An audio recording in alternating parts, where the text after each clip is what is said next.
सर्वमंगल मांगल्ये शिवे सर्वार्थसाधिके शरण्ये त्र्यंबके गौरी नारायणी नमोस्तुते।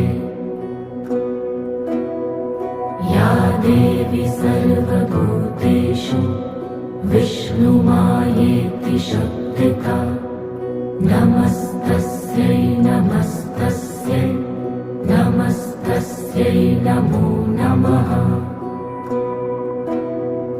या देवी सर्वभूतेषु चैतन्यविधीयते